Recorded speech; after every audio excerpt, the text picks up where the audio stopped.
السلام علیکم۔ وہ عشق جو ممنون نہ رہا کی بہت زیادہ ڈیمانڈنگ ایپیسوڈ لے کر آ چکی ہوں، ساحر ایمان اسپیشل۔ تو جلدی سے چلتے ہیں کس کی طرف، لیٹس سٹارٹ۔ نئی صبح میں جہاں پر نمودار ہوئی تو بہت سی آس امید اور خوشی کی رونق ساتھ لائی۔ ساحر کو اس کا پاسپورٹ جو ڈپارٹمنٹ کی طرف سے دوبارہ بنوایا گیا مل گیا۔ ساحر اور نان ایک ساتھ پاکستان کی فلائٹ کے لیے دستک وہاں سے روانہ ہوئے۔ اس نیدا کو یونی ڈراپ کیا اور خدا حافظ پہنچا تو آگے آفس روم میں پہلی منظور حسین کو دیکھ کر اس کو حقیر غضب چڑھا۔ تمہارے باپ کو آفس ہے؟ دل ملا کر ٹانگیں چوڑی کر کے بیٹھے منظور حسین کے سر پر کھڑے ہوتے آئے سے اس کو سلگتی آنکھیں دکھاتا، اس کی ہمت پر ترختے داڑھا تو منظور فوری پھول جاتے ہاتھ پیر لیے کرسی سے اٹھ کھڑا، فوری چہرے پر چھائی حباست مقابل کے غضبناک تیوروں کے آگے شرافت بنائی۔ معافی چاہتا ہوں، آپ کال نہیں اٹھا رہے تھے صاحب جی، تو سوچا خود حاضری لگاؤں۔ مسکینیت اختیار کیا منمنایا، جس پر آئس نے برہم نظر ڈالی اپنی رولنگ چیئر سنبھالی۔ اس سے پہلے منظور بیٹھتا آئس نے گورا ہی ایسا کہ وہ مقابل کے جلال کی حرارت پر بیٹھنے کو بھول ہی گیا۔ میں تمہیں اب 1 روپیہ نہیں دینے والا منظور، تمہاری بہتری اسی میں ہے کہ اپنی شکل لے کر یہاں سے گم ہو جاؤ۔ تم پہلے ہی اچھی بلی قیمت لے چکے ہو، میرے ہاتھوں کچھ برا ہو اس پر مجبور مت کرو مجھے۔ آئس نے سیدھا سباؤ منظور کو صاف صاف لفظوں میں اپنی بات سمجھائی، مگر وہ آگے سے کھسیانہ ہنستا ہوا دونوں ہاتھ کتھئی گلاس میز کی سطح پر رکھتا آگے کو جھکا، چہرہ غلیظ قسم کی شرانگیزی سے ہٹا۔ ٹھیک ہے صاحب جی، آپ اگر یہ چاہتے ہیں کہ گیت ٹیڑھی انگلی سے نکلے تو آپ کی مرضی۔ اپنی بیٹی کو آپ سے کیسے ہتھیانا ہے؟ اب یہی میری زندگی موت کا مسئلہ ہے۔ آپ تو کیا دنیا کی کوئی طاقت اسے اپنے باپ سے دور نہیں رکھ سکتی۔ منظور اپنی فوری اوقات پر نہ صرف اترا بلکہ اس کی اتنی ہمت بڑھ گئی کہ آئس کو دمکانے لگا۔ اس جھٹکے سے اٹھا اور لپک کر اسے پلٹنے کی مہلت دیے بنا گردن کی پچھلی طرف ہاتھ کا پنجہ سا بنا کر گاڑے اسے مزید کی میز کی سطح پر لگایا۔ منظور کی حلق سے آپ پھوٹی، آئس کے خوف سے آنکھیں ابلی۔ تجھے کہا تھا منظور کہ مجھ سے پنگے مہنگا پڑے گا، تیرے جیسے آئس عالم کے ہاتھ کی میل ہے۔ اگر تو نے کوئی گٹیا بن کیا یا اس بچی کے خلاف کوئی منصوبہ بندی کی تو تجھے زندہ زمین میں گاڑ دوں گا۔ مجھے شریف اور سادہ سمجھنے کی غلطی مت کرنا سمجھا۔ منظور کی کسی منت کو نہ سنتے ایسے اس کے سر کو مسل دینے پر اترا تھا، نہ جانے کیوں ترس آ گیا، اس کو گریبان سے پکڑ کر واپس سیدھا کیا اور سرخ ہوتی آنکھوں میں اپنی آنکھیں گاڑی۔ تم اچھا نہیں کر رہے صاحب، منظور نے سوان کرنا چاہا۔ دفعہ ہو جاؤ، میرے ہاتھوں مر جائے گا۔ پکڑ کر پوری قوت سے دروازے کی طرف دھکیلتے آئس نے تل ملا کر تنبیہ کے دفعہ دور کرتے دیکھا، مگر منظور کی جلتی سلگتی آنکھوں میں بڑکتی آنکھ کسی خیر کا سائرن نہ تھی۔ بہت مہنگا پڑے گا تجھے۔ منظور نے انگلی ہوا میں لٹاتے وان کیا، بپری موت بنا اس کے آفس سے نکلا، اس کے اندر گردش کرتے لہو میں آیا ابال متم پڑا تو غصے سے سر جھٹ کر زیر لب اس منحوس کو کوستے اس کو کمپوز کرنے لگا۔ بے شرم انسان، آئس پہلی بار کسی کو دوسرا موقع دے رہا تھا، لیکن لگ رہا تھا یہی آئس کی پہلی غلطی بننے والی ہے۔ جام صاحب کی جانب سے پریشان ہونے کے باوجود وہ ٹھیک 1 بجے بلوچ حویلی پہنچ گیا۔ آج استقبال کو ماں اور قندیل دونوں دل سکھ سے کشادہ باہیں محبت سے وسیع کے منتظر ملی اور دشمن جنگ کہیں نہ تھا۔ سیال چادر سے شلوار قمیض پہ باریک گرے شال شانوں پر اوڑھے سجی سوری وہ گاڑی سے نکلی تو جب ڈرائیور نے اس کا سوٹ کیس نکالا تو فرزانہ خانم اور قندیل اس کے لمبے اسٹے پر ہنسی۔ ماں زوئے نے لپک کر فرزانہ خانم کی کھلی بازوؤں میں سمٹے پیار سے پکارا تو وہ اسے اپنے سینے میں بیچ گئی۔ اس حویلی کی رونق آ گئی۔ فرزانہ خانم نے اس کو سامنے کیا اور سودگی سے اس پیاری سی عزیز بچی کی جبین چومی، اس کے دل کی ساری اداسی ممتا بھرے لمس نے نگل لی۔ رہی سی کسر قندیل نے باہوشی بغل گیر ہوتے پوری ہوئی، میں نے اس گھر کی خوشبو کو بہت مس کیا۔ زوئے نے اس عزیز عمارت کو مسحور نظروں سے دیکھا جو اس کے خوش آمدید کے لیے دلہن بنی دمک رہی تھی، جیسے اس گھر نے تمہاری خوشبو کو۔ آ جاؤ اندر، ماں کے الفت سے اطراف میں مسکرا کر ان کا ہاتھ تھامے۔ اس سے پہلے اندر کی تبرتی گھبرا کر رکی، وہ گھر تو نہیں کیا؟ دلکش سوال و تڑپتی قندیل و فرزانہ شریر ہنسی نہیں، اٹس لیڈیز ٹائم چندہ۔ مصروفات بھی ہاسپٹل کو پیارے تھے، جبکہ زوئے نے لمحہ بھر جان بخشی جانے پر شکر کا سانس بھرا اور مسکراہٹ دباتی خوشی خوشی بلوچ حویلی کے اندر بڑھی۔ اس کا سامان پہلے ہی اندر لے جایا جا چکا تھا۔ دن 3 بجے تک ساحر اور انان اسلام آباد پہنچ جائے۔ عالم ہاؤس کا ڈرائیور انان کی گاڑی لیے دونوں کو پک کرنے پہنچ چکا تھا، مگر انان نے اسے جانے کا کہا اور ڈرائیونگ کی۔ پہلے وہ لوگ سیدھے جہان اور زیان کے آفس پہنچے، گاڑی آفس بلڈنگ کے پارکنگ میں روکے۔ ساحر نے سیٹ بیلٹ کھولتے ساتھ بیٹھے انان کی طرف گردن گھمائی۔ دونوں فل بلیک پینٹ شرٹ اور سیم بلیزر پہنے فل نقص اختیار جینٹل مین اور وجاہت کے مالک لگ رہے تھے۔ چلو تم بھی پھر ساتھ چلتے ہیں۔ ساحر نے اس کے چہرے کی سنجیدگی میں چھپا انکار دیکھنے کے باوجود اصرار کیا تو انان نے پہلے نفی میں سر ہلایا۔ میں نہیں جاؤں گا، یہیں ویٹ کر رہا ہوں۔ انان نے رسان سے منع کیا، مگر ساحر کا ڈور اوپن کرتے نہ صرف باہر آیا بلکہ دوسری طرف سے گھوم کر گاڑی کا دروازہ کھولے انان کو باہر آنے کا اشارہ کیا، جس پر چاروں ناچار انان کو باہر آنا پڑا۔ اب تمہیں کسی کی ناراضگی کی پرواہ نہیں ہونی چاہیے سوائے اشفاق کے۔ بابا کو یہ احساس دلانا ضروری ہے کہ وہ ہمیشہ اپنے جذباتی فیصلوں میں 100% ٹھیک نہیں ہو سکتے۔ مقابل کی ہچکچاہٹ ہٹائے ساحر نے اس کے شانے کو تھپکایا اور ہم قدم چلنے کی پیشکش کی۔ انان نے ضدی کو دیکھا اور سہلائے مسکراتا ساتھ جانے پر رضامند ہوا۔ آئس، جہان اور زیان اپنے اپنے آفس روم میں تھے جب مینیجر نے ساحر کو کہلوا کر تینوں کو کانفرنس روم میں بلوایا۔ انان نے رولنگ چیئر سنبھالتے تائرانہ نظر چار اطراف ڈالی، جبکہ ساحر نے بلیزر اتار کر کرسی کی پشت پر لٹکاتے مسکرا کر انان کو دیکھا اور اسی لمحے جہان کانفرنس روم میں انٹر ہوئے تو ساحر کو دیکھتے بے اختیار آگے بڑھ کر جیسے گلے لگا گئے۔ زیان اور آئس کے اندر داخل ہوتے ہی خوشی سے مسکرایا۔ انان نے اٹھ کر باری باری آئس، لالا اور طاہر جان سے مل کر پھیکی سی مسکراہٹ دی۔ ساحر تم آ گئے۔ بابا کی آنکھوں میں پہلی بار آنسو دیکھنا خود ساحر کو اچھا نہ لگا، وہ باپ بڑی تکلیف سے گزرا جی جہان صاحب آ گیا اور پہلا کام آپ کی کلاس لینے کا ہی کرنے والا ہوں، انان نے ڈھونڈا، مجھے اسے نہیں گلے لگائیں گے۔ ساحر کی محبت و پیار نچھاور کرنے کے فوری بعد ذرا برہم دکھا کر جتانے پر جہان نے گردن گھما کر آئس کے ساتھ کھڑے اس مغرور کو تعصب سے دیکھا جو خود آگے بڑھا، جبکہ ساحر نے لپک کر آئس کو گلے لگایا۔ پھر جہان عالم جن کی مسکراہٹ بھی نم ہوئی، تینوں کی نظر بیک وقت آمنے سامنے کھڑے جہان عالم اور انان ابراہیم پر تھی۔ آپ تو ہم سے سب سے زیادہ ہنسمکھ ہیں، پھر ایسی سنگدلی جب اس نے کہا کہ وہ بدل گیا ہے تو ایسے ظلم کی کیا ضرورت تھی آپ کو؟ کیوں دور کیا ان دو کو؟ ساحر کا سوال برحق تھا پر جہاں صرف انان کو دیکھ رہے تھے، آنکھیں پشیمانی کا دوسرا نام بنی۔ اس نے غلط وقت پر سچ بولے تھے، ساحر کیا کرتا؟ لہجہ بھیگ گیا، انان کی آنکھیں جلیں۔ وہ لمحہ پچھلے کئی ماہ سے اسے سونے نہ دے سکا جب اشباح اس کی آنکھوں سے دور کر دی گئی۔ سچ بولنے کی سزا دی آپ نے؟ ساحر کی آواز دکھ سے تیز ہوئی، لہجہ بھر جہان کی آنکھیں جھکیں۔ مجھے لگا تھا کہ کوئی تو احتجاج کرے گا، اس نے ہتھیار ڈال دیے تو مجھے ضد بلند کرنی پڑی۔ جہان کی آواز میں اذیت گھلی، آپ کی ضد پر 21 توپوں کی سلامی ہے جہان صاحب۔ ساحر مصنوعی سانس سلگا، گواہی کی بات غصے میں کہہ دی تھی، خدا گواہ ہے سزا بھی وہ چند دنوں کی ہوتی، لیکن تم نے غائب ہو کر مجھے بہت تکلیف دی۔ کیا مجھے غصہ کرنے یا ڈانٹنے کا حق نہیں تھا؟ جب میں نے اشباح تمہیں سونپی تھی تو تمہیں بھی اپنا بیٹا بنایا تھا، لیکن تم نے نہیں سمجھا باپ۔ جہان کی شکایت سنے انان نے پھیکی سی آدھے چہرے کی اسمائل پاس کی، جس طرح آپ نے مجھ سے اشباح چھینی وہ غصہ ایک دو دن میں اترتا ویسا نہیں تھا جہان انکل، میں نے بھی بہت دنیا دیکھی ہے، لہجے اور آنکھیں پڑھنا جانتا ہوں، میرا بار بار آپ کو نظر آنا آپ کی تکلیف بڑھاتا، آپ برحق تھے، آپ کی اولاد کے ساتھ برا کرنے والے کو سزا دینے میں ساحر میری وجہ سے آپ سب سے دور ہوا، لیکن میں نے خود کو دور کر کے سب کے بہاف پر اپنی سزا خود تجویز کی۔ یہ رہا آپ کا ساحر، اشباح پہلے ہی آپ کے پاس ہے، اب بھی کوئی حساب باقی ہے تو ایک جان بچی ہے نان ابراہیم کے پاس، وہ برہم تھا اس لیے نہیں کہ اسے بری طرح سزا دی گئی، اس لیے کہ حال ہی کیا گیا۔ اس سے پہلے وہ جہان کو لاجواب دیکھتا جاتا، وہ اس کی بازو پکڑے روک بیٹھے ہیں۔ ساحر، آئس اور زیان تینوں کو خوشگوار سی حیرت ہوئی، خود انان رک کر واپس پلٹا۔ ایسی باتیں مت کرو، تمہاری جان بہت قیمتی ہے، آئی ایم سوری، مجھے تمہارے خلوص اور تمہاری سچائی کی گواہی نہیں چاہیے، بس ایک وعدہ کرو کہ اشباح کی آنکھ میں ایک آنسو بھی نہیں آنے دو گے۔ جہان کی بات سنے جہاں وہ تین مسکرائے، وہیں انان نے صدمے کی سی کیفیت میں جہان کے چہرے کو دیکھا، ذہن معاف سا ہوا، یقین آیا کہ اسے اشباح سچ میں لوٹا رہے ہیں۔ کیا مطلب آپ مجھے اشباح واپس دے رہے ہیں؟ سوچ لیں، میرا ریکارڈ کافی خراب ہے، آپ کو پچھتانا نہ پڑے۔ انان نے تل ہونے سے خود کو نہ روکا، جبکہ جہان مسکرا کر اسے شانوں سے پکڑ کر سینے میں بھیج گئے۔ ساحر نے آنکھ ونک کی تو انان کی سنجیدگی اڑن چھو ہوئی۔ کانفرنس روم میں کھڑے وہ پانچ جوان خوشی کے سنگ اس پیچ اپ پر مسکرائے، جبکہ ساحر نے ایک بار پھر بابا کے گلے لگ کر ان کے رہے سے یہ دکھ ملال بھی جڑ سے اکھاڑ دیے۔ آفس سے وہ لوگ ساتھ ہی 4 تک واپس گھروں کو لوٹے۔ ساحر کو ابھی تک کسی نے نوفل کا نہ بتایا، کیونکہ سبھی ساحر کے سرپرائز ہونے کے حق میں تھے۔ آئس اور زیان نے ساحر کو رات ڈنر عالم ہاؤس کرنے کا کہا، مگر موصوف نے ایمان تک پہنچنے کا بتا کر احسان سے یہ ڈنر آگے کروا لیا، جبکہ اس کی بےقراری کا آئس اور زیان نے احترام کیا۔ انان، آئس اور تایا جان کے ساتھ عالم ہاؤس روانہ ہوا تو ساحر بابا کے ساتھ گھر۔ منیرا کی بھی ساحر کو دیکھ کر جہان سے مختلف کیفیت نہ تھی، بلکہ ماں کے آنسو اسے سرنو افسردہ کر گئے۔ منیرا نے جذبات میں آ کر نوفل کا بھی بتا دینا تھا، مگر جہان نے بروقت منیرا کو روک لیا۔ آپ نے گھر کیوں بدلا بابا؟ اب یہاں مجھے سکون نہیں مل رہا، کتنی تنہائی اور اداسی ہے یہاں، پلیز جب تک میں ایمان اور اشباح کو واپس لاؤں آپ اور ممی واپس شفٹنگ کر لیں، میں نہیں چاہتا دونوں فیملیز میں اب یہ علاقائی دوری مزید رہے۔ پہلے ہی آپ نے کسی کے کیے کی سزا کسی اور کو دی، مزید نہیں۔ ساحر نے آتے ہی روانگی کا جان کر جہان اور منیرا کی مسکراہٹ گہری ہوئی، جبکہ ممی بابا کی پراسرار مسکراہٹ ساحر بامبا مگر سمجھا نہیں، تو شامی ددی کی طرف روانہ ہو گیا، جبکہ انان کے عالم ہاؤس سے آمد نے وہاں کی اداسی اور جمود کو بھی ہمیشہ کے لیے ختم کر دیا۔ چھینی ہوئی اشباح کو واپس پائے، ویسے ہی اس کا چہرہ الگ ہی خوشی سے گلو کر رہا تھا۔ پھر روحا کے سارے آنسو اس نے ممی کو اپنے سینے لگا کر ختم کر دیے۔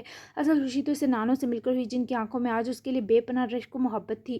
دل دکھایا آپ کا، تھپڑ مار لیں سب۔ انان کی واپسی پر ڈنر پر چھوٹی سی پارٹی ارینج کرنے کی تیاریوں میں لگے تو وہ ہارے حوصلوں والا نانوں کے سینے کسی چھوٹے بچے کی طرح لگا خواہ جذباتی ہوئے جا رہا تھا۔ میں کیوں ماروں اپنے کرما والے ڈنگر کو تھپڑ؟ نانوں کی بیگی سرگوشی پر سر اٹھایا، عجیب نظروں سے گرا سمجھنا، یہ تعریف ہوئی ہے یا بے عزتی؟ ڈنگر منہ میں بسوری شکل کے سنگ بڑبڑایا تو دھیما سا لاڈ بڑا چانٹا شجاع صاحب نے پیش خدمت کرتے گال سے کی تو دونوں ہنس پڑے۔ آپ نے سفارش کر دی تھی نا؟ انان کے سوال پر وہ گھبرا گئے، ڈر گئے۔ نہیں تو؟ فوری آنکھیں چرائیں، انان نے جھک کر ان کا ماتھا چوما تو شجاع صاحب کی آنکھیں بھیگ گئی۔ پتہ چل گیا تھا مجھے تبھی، وہ پہلی اینٹ لگی تھی میری واپس تعمیر میں، وہ تھوڑی سی محبت بنی تھی اس لمحہ۔ آپ سے بہت پیار کرتا ہوں نانو، اس کا یہ اعتراف بہت پیارا تھا، سنبھالنے والا۔ وہ رو دیے تو نان واپس ان کے سینے سے لپٹا، کیونکہ اس وقت بات سے زیادہ سے نانوں کے سینے لگ کر اپنی کیفیت میں سکون اتارنا تھا۔ آج ایمان اتنی جلدی سوگی، ڈرامہ بھی نہیں دیکھا۔ اشباح سے چائے کا مگ لیتی گلبخت کمرے کی جانب نظر دوڑائے فکر سے بولی تو اشباح بھی دادو کے ساتھ ہی بیٹھی دونوں لان میں خوبصورت سا موسم انجوائے کرنے کے ساتھ گرما گرم چائے پی رہی تھی۔ جی دادو، نوفل سویا تو ایمان کی بھی اسے سلاتے آنکھ لگ گئی، ویسے بھی 8:30 ہو گئے، سونے دیں، آج اس نے بہت مزے کا افغانی پلاؤ بنایا تھا، تھک گئی ہوگی، آپ نے ہم دو نکمیوں کو نکھار دیا قسمیں۔ اشباح کو ایمان کی فکر ہوئی تو ساتھ ہنرمند ہونے کا غرور بھی آیا۔ دادو نے پیار سے اپنے گورے چٹے بچے کو خود سے لپٹائے، پیار کیا تو اشباح بھی فوری لاڈو بن گئی۔ اس لیے کہ اب تم دو مجھے مزے مزے کے پکوان بنا کے کھلاؤ، دادی تم لوگوں کی بڑی چلاک ہے پتری۔ بخت صاحبہ کا گدگداتا جواب سنے اشپا کھلکھلائی، ہاں میں صدقے جاؤں آپ کی اس چالاکی پر دادو جانو۔ اشپا نے لپٹ کر ان کی کال چومتی تو بوچا تو وہ بھی مٹیار بنی ہنسی، مگر دونوں کی مسکراہٹ داخلی گیٹ کی جانب سے گھر کی لمبی راہداری میں آتی گاڑی نے مدد کی۔ چوکیدار بابا نے گاڑی کو آنے کی اجازت دی تھی، جس کا مطلب یہی تھا کوئی اپنا ہی ہے۔ اس وقت کون آیا ہوگا؟ اشپا نے حیرانگی سے سیاہ گاڑی کو رکتا دیکھا، وہ گاڑی نئی لگ رہی تھی۔ بخت صاحبہ بھی فوری کرسی سے اٹھی۔ اشپا اور بخت صاحبہ کی نظریں گاڑی کے دروازے پر تھی، مگر جب وہاں سے ساحر مسکراتا ہوا نکلا تو اشپا نے باقاعدہ خوشی سے چیخ ماری، جبکہ گل بخت صاحبہ کی آنکھیں لمحے میں ساحر کو دیکھے بھیگی۔ اشپا دوڑ کر جیسے ساحر سے لپٹی، وہ منظر جذباتی ہونے کے باوجود خوبصورت تھا۔ بھیا جانی، او میرے بھیا آگے، اف کتنا تڑپایا ہے آپ نے ہمیں، اللہ کا لاکھ لاکھ شکر ہے آپ کو دیکھنا نصیب ہوا۔ اشپا کو خود بھی بازوؤں میں بھیجے ساحر نے سر چومے مسکرا کر دیکھا، جو الگ ہوتے ہی دونوں ہتھیلیوں کو ساحر کے رخساروں سے لگاتی نم آواز میں بولی، میری شہزادی ددیا۔ ساحر نے اس کا سر چومتے پاس آ کر رکتی ددیا کو اپنی مضبوط بازوؤں میں لیتے سینے سے لگایا تو وہ جذباتی ہوتی پھوٹ پھوٹ کر رو پڑی، تو خود اشپا کی آنکھیں نم اور ساحر کی سرخ ہو گئیں۔ کتنی دیر وہ ساحر کے ہونے کا یقین خود کو دلاتی رہیں، اس کی خوشبو سونگھتی رہیں۔ بس بس کیا یہ اونچے پہاڑ آنسوؤں سے ہلانے کا ارادہ ہے؟ جب وہ چپ نہ ہوئی تو ساحر نے ان کو خود پکڑ کر سامنے کیا۔ وہ اشپا سے بھی چھوٹی بچی لگ رہی تھی۔ اتنا بڑا سرپرائز تھا کہ کچھ بولنا محال ہو گیا۔ ددیا کی جان، ددیا کے دل کی ٹھنڈک، میرا ساحر، یہ ضعیف آنکھیں تجھے دیکھنے کو ترس گئی تھی۔ شودیا کہاں تھا تو ہیں؟ شرم نہیں آئی تجھے ہم سب کو دکھ دیتے ہوئے؟ پیار کے ساتھ ددیا کا ڈانٹنا سنے اشپا اور ساحر ایک ساتھ ہنس پڑے۔ او میری ددیا، یہاں آئے یار، آپ کو بہت مس کیا۔ مصروف پکڑ کر پہاڑ گرفت میں دبوچے بری ہڈیوں کی آزمائش پر تل گئے۔ بس کرنے رونا، باقی بعد میں ڈانٹیے گا۔ یہ بتائیں ایمان کہاں ہے؟ اس وقت ساحر کی آنکھیں جس بے قراری سے ایمان کو دیکھنے کو تڑپ رہی تھی، اشپا اور ددیا نے آنکھیں مٹکا کر اس لاڈلے سے حساب لینے کی پلاننگ کی۔ اب وہ تجھے نہیں ملے گی، اس کی زندگی میں تیرے سے بھی ہستی آ گئی ہے بچو۔ ددیا کی بات سنے ساحر کے چہرے کا رنگ جیسے اڑا، وہ دونوں دادی پوتی نے مسکراہٹ دبائے دیکھا۔ میں نہیں مان سکتا، بتائیں اندر ہے کیا؟ وہ ساحر کی طرف پر دونوں کھسیائیں، نہ مان، جا کر خود دیکھ لے۔ ددیا کا یقین ساحر کے دل کے مرکز سے ہلا گیا اور جیسے سر ہلائے وہ اندر کی طرف بڑھا۔ اشپا نے مسکراتی آنکھوں سے دادوں کے گلے لگی تو ان کی آنکھیں اس ملاقات کے غائبانہ حسن پر ہی ابدیدہ ہوئیں۔ ساحر نے بلیزر اتار کر ابتدائی راہداری پار کرتے ہی لاؤنج کے صوفے پر رکھا اور سب کمروں کو کھلے دیکھا۔ جب ایک کمرہ وہ رہ گیا تو اس کے ہاتھ کھلے دروازے کی اور سے اسے ایمان دکھائی دی، مگر جیسے اس نے لپک کر دروازہ کھولا، اندر کا منظر دیکھ کر ساحر وہیں اسٹک ہوا۔ اشپا اور دادو بھی پیچھے ہی چلی آئیں۔ ساحر نے آہٹ پر پلٹ کر بے یقین نظروں سے اشپا اور ددیا کو دیکھا۔ ددیا، یہ ساحر سے بولنا محال ہوا۔ اس کی زندگی میں تیرے کھو جانے کے بعد نوفل آیا، تیرا اور ایمان کا بیٹا 1.5 ماہ کا ہو گیا ہے۔ دادو کے انکشاف پر ساحر نے گردن واپس پلٹ کر نیم سی روشنی میں رقص کرتی اپنی اسکول کائنات کو دیکھا تو خوبصورت تشنہ آنکھیں خوش قسمتی پر بھیگنے لگی۔ وہ نوفل کو خود سے لگائے پاس ہی ترچھی ہو کر خود بھی سو رہی تھی۔ نوفل کا نازک سا ہاتھ ایمان کے بالوں سے الجھا تھا۔ یہ سب اس نے کیسے سہ لیا ددیا؟ ساحر نے پلٹ کر دادوں کو دیکھا جن کی آنکھیں خوشی اور دکھ کی ملی جلی کیفیت میں مبتلا تھیں۔ یہی حال اشپا کا تھا۔ ساحر کی آواز ڈوبی، بہت ہمت والی ہے تیری طرح میرے دل کی ٹھنڈک، باقی تو اسی سے پوچھنا، جا آرام کر اپنی نعمتوں کے پاس، صبح بات کرتے ہیں باقی۔ دادوں نے پیار سے اس کی نم آنکھیں پونجی اور گال چومتی چلی گئیں تو اشپا پھر سے جاتے جاتے ساحر سے لپٹی۔ بہت کچھ تھا کہنے کو لیکن ساحر کے پاس ایک لفظ نہ بچا۔ دادو اشپا کے جاتے ہی وہ بھی ہمت کرتا کمرے میں داخل ہوا، دروازہ آگے کیا تو سمجھ نہ آئی کسے دیکھے اور کسے نہ دیکھے۔ وہ اتنا پیارا تھا کہ ساحر کی نظر ہٹنی محال تھی اور اس کی ایمان اتنی پیاری ہو گئی تھی کوئی نظر ہٹانا ہی نہ چاہتا تھا۔ تم تو سچ میں بہت بہادر نکلی ایمان۔ قریب آئے وہ سوئی ایمان کا چہرہ دیکھنے کو پاس بیٹھا، بیچ میں نوفل تھا جو ممی کی طرف کروٹ سی کیے تھا۔ ایمان کی بازو نوفل کے سر کے اوپر سے گزر کے اس کے گرد ہاتھ حائل تھا جبکہ وہ تکیے کے بنا ہی سو رہی تھی۔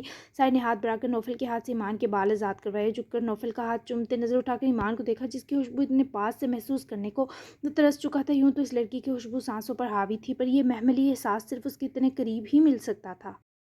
نوفل کی گال چومی تو وہ بڑی شیف کی چبن پر قسم مسائے ساحر کو لگا کہیں جا کر رو نہ پڑے، تبھی واپس سیدھا وہ ہاتھ بڑھا کر ایمان کی گال چوئی، آنکھوں کے کنارے سرخ پڑنے لگے۔ وہ اتنی گہری نیند میں سوئی تھی کہ ساحر کی موجودگی کا احساس بہت کمزور محسوس ہوا کہ خواص جھنجھوڑ نہ سکا۔ نہ جانے کتنی دیر وہ یوں ہی دونوں کو دیکھتا رہا، دل چاہا ساری عمر یوں ہی تکتا رہے۔ دل باری تھا تو آنکھیں تکلیف کا جہان، آپ میرے خیالوں سے نکل کر باہر آ گئے۔ ساحر کی نظریں ایمان پر ہی تھیں جب وہ اچانک آنکھیں کھولے، ساحر کو اپنا خیال سمجھ کر لاڈ سے بولی جیسے اس کی غیر موجودگی میں اس کے خیال سے باتیں کرنے کی عادی ہو گئی تھی۔ آنکھوں میں نیند کا خمار بھرے دل سو سی مسکراہٹ اس کے ملائم گلابی ہونٹوں پر رقم تھی۔ ہاں آ گیا ہوں، ہاتھ دو۔ ساحر نے اسے دیکھتے اپنا ہاتھ اس کی طرف بڑھایا تو ایمان کی مسکراہٹ غائب ہوئی۔ وہ لیٹے لیٹے اس کے ہاتھ کو حیرت سے تکنے لگی۔ آج کا خیال حقیقت لگ رہا تھا، دل سکڑنے لگا۔ نہیں ہاتھ دیا تو آپ گم جائیں گے، میں آپ کو پکڑ نہیں پاؤں گی۔ نہ چاہتے ہوئے بھی اس کی آواز رند گئی، وہ جیسے اس کا ہاتھ تھامنے سے افزدہ تھی۔ یہ ساحر کے لیے جان لیوا لمحہ تھا، آج پکڑ لوگی۔ وہ اس کی طرف ہنوز ہاتھ پھیلائے ہوئے اس کے چھونے کا منتظر تھا۔ ایمان کو لگا جیسے وہ خیال نہیں ہے، تبھی گھبرا کر اٹھ بیٹھی۔ سچ میں اس کا یقین مانگنا دل خراش تھا۔ ساحر سے کچھ بولا نہ گیا، بس اس بات میں سر ہلائی، یقین دلایا، مگر جب ایمان نے اس کے ہاتھ کو پکڑا تو وہ سہم کر ہاتھ چھڑوا گئی۔ کچھ لمحے تھم گئی اور پھر اٹھ کر دوسری طرف سے بیٹھ سے اترے۔ وہ گھوم کر ساحر تک آئی تو وہ بھی اٹھ کر اس کی طرف پلٹا۔ آپ سچ میں آ گئے، میں نے آپ کو فیل کیا، آپ واقعی ساحر ہیں۔ کمزور ڈوبتی آواز کے ساتھ بھیگی آنکھیں ساحر کے چہرے پر جمائی، سرگوشی میں ڈلتی آواز سے بولی، جیسے اس کی چھونے کا لمس پا کر سر تک پیر کانپ اٹھی ہو۔ ہم ساحر ہوں۔ اس کا چہرہ ہاتھوں میں برتے سے مزید ایک آنسو نہ بہانے دیا اور اپنے گلے لگایا۔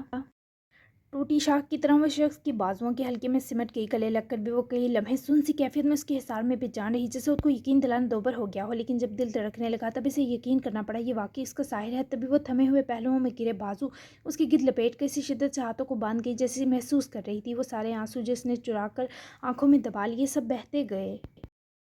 وہ اسے خود میں جذب کرتا رہا، کیونکہ اب ایمان کا ایک آنسو بھی بے مول کرنے کی ہمت نہیں رکھتا تھا۔ ساحر آپ کہاں چلے گئے تھے؟ کتنا بلایا آپ کو، ایک آواز بھی نہیں سنی۔ بہت برے ہیں آپ، بہت برے۔ اور اشکیوں کے سنگ روتی اسے خود سے دور ہونے نہ دینا چاہتی تھی، پر ساحر نے اسے پکڑ کر سامنے لایا۔ سارے آنسو پونجے جو آج بے قابو تھے۔ میں نے تمہاری سب آوازیں سنی، یہ سمجھو پیروں میں زنجیریں پڑی تھی، تبھی تمہارے پاس نہیں آ سکا۔ بس آخری بار معاف کر دو مجھے، دوبارہ تمہاری آزمائش نہیں بنوں گا۔ آئی ایم سوری ایمان، تم ٹھیک ہو؟ وہ روتی ہوئی قبول نہ تھی، جبکہ ایمان سے وہ معافی مانگتا برداشت نہ ہوا۔ فوری آخری سوال پر نفی میں سر ہلائے رونا روکا۔ کیسے ٹھیک ہو سکتی ہوں؟ ایمان نے ڈوبتی سی سرگوشی کی۔ ساحر نے اس کی سانسوں کو نرمی سے قید کرتے اپنے سینے لگاتے پھر سے خود میں سمیٹا، اس کے چہرے کی ہر خوبصورت نقش پیار سے چوما، اس کی ساری تکلیف اپنے سینے میں اتار لی۔ میں ٹھیک کر دوں گا۔ یہ بتاؤ، یہ سب ہمارا بیٹا لے آئی تم دنیا میں کیسے کر لیا تم نے یہ سب؟ ایمان بیٹھو یہاں میرے پاس۔ ساحر کی حیرت و پریشانی پر اس کے بیٹھتے ہی خود بھی اس کے تھائے پر بیٹھے، دونوں بازو گردن میں حائل کرتی ذرا فاصلے پر چہرہ لیے بس ساحر کو دیکھے جا رہی تھی۔ ساحر نے اس کو تھاما، بولو نا۔ وہ اس کی نظروں کی حدت پر بے چین ہوا۔ مجھے دیکھنے تو دیں پہلے خود کو اچھے سے۔ آواز میں نمی گھلی۔ ساحر نے اس کی جبیں چومی، پھر آنسو سے تر ہوتی گال پر وہ ہنوز آزردہ رہی۔ وہ جو پین ہوا تھا نا آپ کے سامنے، وہ نوفل کی وجہ سے تھا۔ مجھے بھی تب پتہ چلا جب یہ مسٹر کچھ ویکس کے ہو گئے، پھر میں آپ کو اچھے سے مس بھی نہیں کر پائی ساحر اس کی وجہ سے، کیونکہ اگر مس کرتی تو آپ کی کمی پر بہت رونا آتا، جبکہ میرا رونا نوفل کے لیے ڈینجرس تھا۔ ذرا ہمت آئی تو وہ دھیرے دھیرے بولتے ہوئے کبھی مسکرائی اور کبھی رو دی۔ ساحر نے اس کے سینے سے سر لگاتے مسکرا کر سانس بھرا اور آنکھیں اٹھا کر ایمان کو دیکھنے لگا۔ تنگ کیا ہوگا اس نے؟ اس کا ملائم ہاتھ چومتے ساحر نے مزید لاڈ سے پوچھا تو ایمان نے فوری روحان سے ہوتے سر ہلایا۔ جی پر زیادہ نہیں، شاید اسے پتہ چل گیا تھا کہ ممی کو بابا نے پہلے ہی بہت تنگ کر رکھا ہے اپنی جدائی دے کر، تو میں ہاتھ ہولا رکھ لیتا ہوں۔ وہ معصومیت سے شکوے کرتی اس وقت ساحر کی جان لے رہی تھی، وہ کچھ بول ہی نہ پایا۔ مجھے تمہارے پاس ہونا چاہیے تھا، یہ افسوس ساری زندگی نہیں جائے گا ایمان۔ تکلیف نے ساحر کی باری آواز اور ڈبو دی، پر ایمان نے فوری سر نفی میں ہلاتے ساحر کی گال چومی، سامنے ہو کر اس کے چہرے کو دیکھنے لگی۔ نو اٹس اوکے، آپ ایسا مت کہیں۔ وہ اس کی آنکھوں کے آنسو آج بھی نہ دیکھ پائی، اتنی تکلیف لمحہ لگاتے معاف کرتی۔ ایسا ہی ہے، کیا سرجری ہوئی تمہاری؟ کیسے ہوا سب؟ آئی مین نوفل کی پیدائش؟ ساحر کو گھبراتا دیکھ کر وہ مسکرائی۔ وہ ایسے ہی آ گیا تھا ساحر، ایمان نے نظر جھکاتے ہچکچاتے کہا، جس پر ساحر نے مزید پریشان ہوتے ایمان کا چہرہ اوپر کو اٹھایا۔ تم نے کیسے برداشت کر لیا؟ چھوئی موئی سی تو تھی۔ ساحر کو بوجھل سا دیکھے وہ ذرا پر اعتماد ہوئی اور مسکرائی بھی۔ دادوں نے بہت خیال رکھا میرا۔ اشبو نے بھی نوفل کے آنے کی خوشی میں سہ لی تکلیف، اور جب وہ میرے ہاتھوں میں آیا تو مجھے فیل ہوا کہ اس سے زیادہ تکلیف بھی برداشت کرنی پڑتی تو اس نعمت کے آگے کم ہی ہوتی۔ میں سب بھول گئی جب پہلی بار اسے گلے لگا کر اس کی میٹھی میٹھی حرارت محسوس کی، مجھے لگا آپ میرے پاس ہیں۔ سرگوشیوں میں ڈلتی ہوئی وہ بولتی گئی اور وہ حزن زدہ اسے سنتا گیا۔ جب وہ خاموش ہوئی تو ان ہونٹوں کو نرمی سے چکر پیار بھرا لمس بخشا، میں پاس ہی تھا تمہارے ایمان، تھینک یو سو مچ اتنے بڑے سرپرائز کے لیے۔ بابا بنا دیا تم نے مجھے، وہ بھی اتنے پیارے انداز میں اپنی خوشی بیان کرنا بھی چاہوں تو ممکن نہیں۔ ہر تکلیف کے لیے معاف کر دو۔ معاف کیا کرے کہ وہ اس لمحہ یوں تھی جیسے وہ کبھی بچھڑا ہی نہ تھا، وہ سب بھول گئی۔ میں اب آپ کو کہیں جانے نہیں دوں گی ساحر، پرومس نہیں۔ اس کو دیکھتے ہی وہ رو پڑی، جیسے اب وہ دور گیا تو جان بھی لے جائے گا۔ مت جانے دینا، کہیں مت جانے دینا۔ اپنے سینے سے لگاتے اسے اجازت دی کہ وہ اسے باندھ کر رکھ لے۔ آپ بہت ویک ہو گئے ہیں ساحر، تھوڑے تھوڑے ڈارک سرکلز آ گئے۔ کوئی نہیں، میں ہوں نا، آپ کو بالکل ٹھیک کر دوں گی۔ یہ نشان کیسے ہیں؟ چوٹ لگی تھی کیا؟ نشان اب بھی آویزاں تھے اور ایمان کی نظر سے کچھ چھپنا ناممکن تھا۔ چھوڑو یہ سب بعد میں بتاؤں گا، یہ بتاؤ یہ اتنی جلدی سلم سمارٹ کیسے ہو گئی؟ وزن بھی تمہارا کچھ زیادہ نہیں بڑھا؟ وہ ساحر کی اس قدر دلچسپی سے ہر چیز نوٹ کرنے پر الگ ہی مسرور ہوئی۔ دانتوں کا کمال ہے، ان کی ٹپس پر عمل کر کے ٹمی اندر کر لی میں نے۔ گرم پانی پیتی رہی ہوں ہنی لیمن کے ساتھ، ویسے بھی صرف ٹمی ہی باہر آیا تھا میرا تو کام ہوتے ہی واپس روانہ ہو گیا۔ شرارت سے چہ کر راز بتایا، اس کی خوشی پر ظاہر قربان ہو گیا۔ نوفل نے تمہیں دگنا حسین کر دیا ہے۔ ساحر کی تعریف پر وہ جنپا سا بلش کی۔ میں پہلے بھی کم نہیں تھی، فوراً مغرور ہوئی۔ اب تو ہرگز کم نہیں ہو۔ یہ جاگے گا کب؟ ساحر نے اول جملہ مانی ہیزی سے کہتے ہی فرصت سے بانگ پی کر سوئے نوفل کے بارے پوچھا. جب بھوک لگے گی. ماں نے مسکرا کر فوری بتایا. اسے اٹھا لوں. ساحر نے جس پیار سے کہا ایمان فوری اس کے ٹائر پر سے اٹھی اور سر ہلایا. لیکن جاگ گیا تو اس کا فیڈر خود ہی بنانا پڑے گا آپ کو. ایمان نے فوری فری ہوتے اپنا دامن بچاتے ساری ذمہ داری مفرور والد صاحب پر ڈالی تو ساحر نے ہوشی ہوشی سر ہم کیے جھک کر احتیاط سے اس چھوٹو سے نوفل کو اٹھایا تو وہ ذرا ہچکچا رہا تھا کیونکہ وہ بہت چھوٹو سا تھا اور ساحر کو ڈر تھا گر نہ جائے. ایمان اس کے ڈرے ڈرے انداز پر ہنسی. ہاں نہیں گرتا ساحر, آپ اسے سینے سے لگا لے, دیکھیے گا ایسے ہی ٹن رہے گا. ایمان نے اس کو پکڑنا سکھایا تو ساحر کو اس ننھے وجود کے سینے لگتے ایک الگ ہی راحت ملی. تبھی تو اس خوشی کو بیان کرنے ایمان کی جبیں بھی چومی. یہ کافی سوئی صورت ہے. ساحر کو واقعی اس کے ٹن ہونے پر ہنسی آئی. جی اپنی اماں اور پھپھا پر جو ہے ہم دو بھی کبھی مردوں سے شرط لگا کر سوتی تھی. ایمان نے مسکرا کر فخریہ بتایا. جس پر ساحر نے ویسے ہی نوفل کو اٹھایا میٹرس پر بیٹھے ٹیک لگائی. ایمان دونوں کو دیکھ کر مسکراتی خود بھی دوسری طرف آ کر بیٹھی. اسے میری جگہ دے دی. ساحر اسے سینے سے لگائے لیٹا تو ایمان نے منہ بسوڑا جس پر ساحر نے دوسری بازو فوری ایمان کے لیے کھول کر آدھا سینہ حاضر کیا. جٹ سے ایمان نے اس کی بازو کے گھیرے میں محصور ہوتے سر اس کے سینے پر رکھتے گال چوری. تمہاری جگہ میں خود کو نہ دوں, یہ کس کھیت کی مولی ہے. ساحر کا جذب بڑا شرارتی جملہ سنے وہ بے اختیار ہنسی. دونوں نے مسکرا کر ایک ساتھ نوفل کو دیکھا اور پھر ایک دوسرے کو. آئی لو یو. ایمان نے فوری ذرا اوپر کو اٹھے ساحر کے چہرے کے قریب جاتے کہا. ساحر نے اس کی کمر کے گرد بازو لپیٹے فاصلہ سمیٹا اور جواب کی صورت ایمان کی اس بار دھڑکنیں بری طرح بگاڑ کر رکھ دیں. ساحر اب ہم اکیلے نہیں ہیں. اپنی بگڑی سانسیں استوار کرتی اس سے پناہ پائے وہ اسے گوری. یہ تو ٹن ہے, اسے سونے سے فرصت ملے گی تو ہم پر نظر ڈالے گا. ساحر نے آنکھ ونک کرتے ایمان کو بھی ہنسایا. شکر ہے آپ پہلے جیسے شرارتی ہی ہیں, بدل جاتے تو میرا کیا ہوتا. بہت مس کیا آپ کو. ایمان نے واپس گردے میں چہرہ چھپاتے اس کی موجودگی کا شکر کیا تو ساحر نے اس کے روبرو ہوتے واپس گستاخ قربت اختیار کرتے آئی مس یو کا تفصیلی جواب دے کر ایمان کی زبان بند جبکہ دھڑکنوں کو بولنے کی اجازت بخشتی جاری ہے. کیسی لگی چارمنگ اسپیشل کس شکوے دور ہوئے ہیں آپ کے؟ جی تو بہت سارے پیار اور مستی کے لیے ریڈی ہو جائیں. روایت کے مطابق خوبصورت کھٹا میٹھا اینڈ آپ کو بہت پیارا لگے گا. بیسٹ سین اور ڈائلاگ کون سا رہا ضرور بتائیں. نئے آنے والے چینل سبسکرائب بھی کر دو ظالموں. تو ملتے ہیں 74 اس سے بھی سویٹ سی یمی سی اور بہت پیاری ایپیسوڈ کے ساتھ. تو 80 تک اینڈ کر دوں گی, ٹھیک ہے نا. میری کوشش ہے بس یہ شادی وودی سب کچھ ہو جائے اور تھوڑا ایکشن ڈالیں گے کیونکہ ایکشن تو روایت ہے. مروہ کے ناولس ہوں اور ایکشن نہ ہو ایسے تو ہو نہیں سکتا شروع سے اینڈ تک. تو وہ آپ برداشت کر لیا کریں. اتنا پیارا پیارا ناول اس کے ساتھ تھوڑا سا ایکشن بھی برداشت کر لیا کریں. تو ابھی مجھے اجازت دیجیے, ملتے ہیں 74 ایپیسوڈ میں. تب تک کے لیے اللہ حافظ. اچھے اچھے ریویوز پلیز تھوڑے لمبے ریویوز دیا کریں. تھوڑی سی آپ تعریف کر کے بھاگ جاتے ہیں تو اتنی کنجوسی نہ کیا کریں. میں آپ کو اتنی بڑی ایپیسوڈ دیتی ہوں تو آپ کا فرض بنتا ہے کہ تھوڑا سا لمبا ریویو مجھے بھی دے دیا کریں. تو اللہ حافظ.